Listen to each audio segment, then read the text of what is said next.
প্রিয় দর্শক বন্ধুরা, এই মুহূর্তের জন্য আপার প্রাইমারি থেকে একটি গুরুত্বপূর্ণ খবর আপডেট উঠে আসছে, যেখানে কার্যত একটি বিষয় লক্ষণীয় যে আপার প্রাইমারির ক্ষেত্রে নিয়োগ পেয়েও জয়েনিং করেননি, অর্থাৎ জয়েন করেননি, হাইকোর্টের এমন একটি মামলায় বিশেষ জরুরি খবর এবং স্ট্যাটাস কিন্তু উঠে আসছে।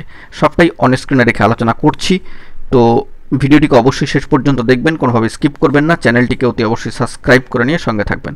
তো চলুন কথাবার্তা না বাড়িয়ে আমরা মূল টপিকেই ফোকাস করি। বন্ধুরা, আপার প্রাইমারি 2016 প্রসিডিওরের ক্ষেত্রে নিয়োগ পেয়েও কার্যত জয়েন করেননি, কারণ মানবিকতার স্বার্থে তিনি চাকরিটি ছেড়েছিলেন। তিনি 9-10-এ কর্মরত, কিন্তু দেখা যায় যে পরবর্তী ক্ষেত্রে 2016 এসএসসি এসএলএসটি চাকরি বাতিলের ক্ষেত্রে কার্যত একটা বিপর্যয় তৈরি হয়।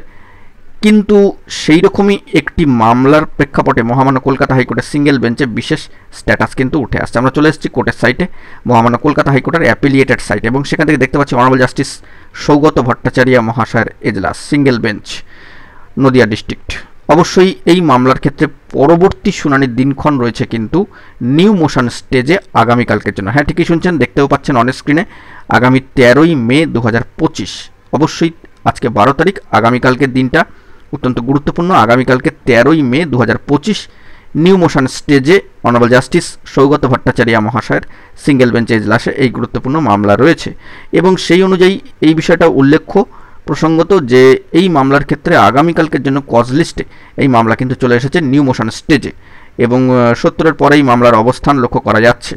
তো সেই দিক থেকে কি হয় না হয় সেই দিকে আমরা ফোকাস রাখছি, যদি শুনানি হয়। আর একবার জানিয়ে রাখি, যদি শুনানি হয় সেক্ষেত্রে কিছু যদি আপডেট উঠে আসে অফিসিয়ালি কোর্টের সাইটে, সবটা তুলে ধরবার জন্য চেষ্টা করব। আপাতত কোর্টের সাইট থেকে, মহামান্য কলকাতা হাইকোর্টের অ্যাপিলিয়েটেড সাইট থেকে যে স্ট্যাটাসটি উঠে আসলো এই মামলার ক্ষেত্রে, সেইটুকু অংশ তুলে ধরলাম আপনাদের সামনে অন স্ক্রিনে। তো আগামীকালকের দিকে আমাদেরকে ফোকাস রাখতে হবে, কি হয় না হয় সেই দিকে। এখন এটুকুই, ভালো থাকবেন, চ্যানেলটিকে সাবস্ক্রাইব করে নিয়ে সঙ্গে থাকবেন। ধন্যবাদ।